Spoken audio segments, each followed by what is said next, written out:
നമസ്കാരം, 140 ന്യൂസിലേക്ക് സ്വാഗതം. കള്ളൻ വിജയൻ വിവാദത്തിന് പിന്നാലെ Deshabhimani associate editor KR Ajayan രാജിവെച്ചു. വിവാദത്തെ തുടർന്ന് നേരത്തെ അജയനെ ചുമതലകളിൽ നിന്നും മാറ്റി നിർത്തിയിരുന്നു. 2027 ഫെബ്രുവരി വരെ സർവീസ് കാലാവധി ബാക്കിയിരിക്കെയാണ് രാജിവെക്കുകയോ അവധിയിൽ പ്രവേശിക്കുകയോ ചെയ്യണമെന്ന് നേരത്തെ അജയനോട് ദേശാഭിമാനി നിർദ്ദേശിച്ചിരുന്നു. ചീഫ് എഡിറ്റർ പുത്തലത്ത് ദിനേശനാണ് വാക്കാൽ നിർദ്ദേശം നൽകിയെന്നാണ് വിവരം. വിവാദത്തിന് പിന്നാലെ വാരാന്ത പതിപ്പ് എഡിറ്റർ സ്ഥാനത്ത് നിന്നും അജയനെ മാറ്റിയിരുന്നു. പകരം chief news editor T Chandramohan ചുമതല നൽകി. പുല്ലമ്പാറയിലെ നാടക പ്രവർത്തകൻ കള്ളൻ വിജയനെ കുറിച്ചുള്ള ലേഖനത്തിന്റെ തലക്കെട്ടുമായി ബന്ധപ്പെട്ടാണ് ദേശാഭിമാനി എഡിറ്റോറിയൽ ബോർഡിൽ തർക്കമുണ്ടായത്.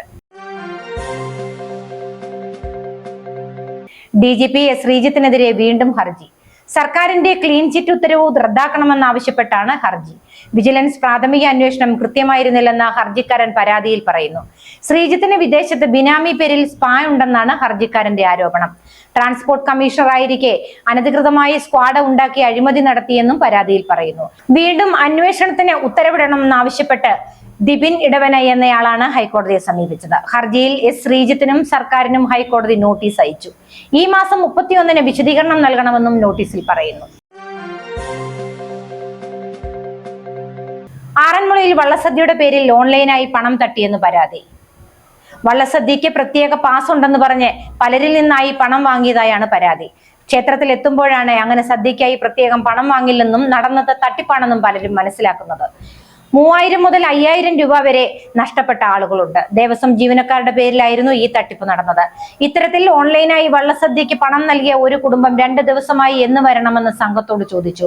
എന്നാൽ ഇവർ 2 ദിവസമായി മാറ്റി മാറ്റി പറയുന്നതിൽ സംശയം തോന്നിയ ഇവർ ഇന്ന് ക്ഷേത്രത്തിൽ നേരിട്ടെത്തിയപ്പോഴാണ് തങ്ങൾ കബളിക്കപ്പെട്ടുവെന്ന് മനസ്സിലാക്കുന്നത്. പിന്നാലെ ഇവർ പോലീസിൽ പരാതി നൽകുകയും ചെയ്തു. ഇത്തരത്തിൽ ആളുകളിൽ നിന്നും പണം തട്ടിയതുമായി ബന്ധപ്പെട്ട മറ്റ് 2 പരാതികൾ പള്ളിയോട സേവാ സംഘം വഴി ഇതിനോടകം ആറന്മുള സ്റ്റേഷനിൽ ലഭിച്ചു. ഇപ്പോൾ കൂടുതൽ പേർ പരാതിയുമായി രംഗത്തെത്തിയിരിക്കുകയാണ്.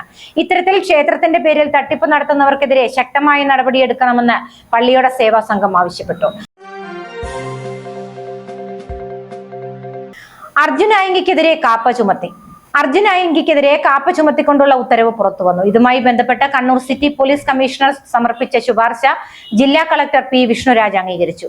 കഴിഞ്ഞ 7 വർഷത്തിനുള്ളിൽ 9 ക്രിമിനൽ കേസുകളിൽ പ്രതിയായ ഇയാൾ സമൂഹത്തിന് ഭീഷണിയാണെന്നും നിലവിൽ ജുഡീഷ്യൽ കസ്റ്റഡിയിൽ കഴിയുന്ന പ്രതി ജാമ്യം ലഭിച്ചാൽ തുടർന്നും കുറ്റകൃത്യങ്ങളിൽ ഏർപ്പെടുമെന്ന് ബോധ്യപ്പെട്ട സാഹചര്യത്തിൽ അത് തടയുക എന്ന ലക്ഷ്യത്തോടെയാണ് കേരള സാമൂഹ്യ പ്രവർത്തനങ്ങൾ തടയൽ നിയമം അനുസരിച്ച് കണ്ണൂർ സെൻട്രൽ ജയിലിൽ കരുതൽ തടങ്കലിൽ പാർപ്പിക്കാൻ തീരുമാനിച്ചിരിക്കുന്നത് എന്നുമാണ് ഉത്തരവിലുള്ളത്.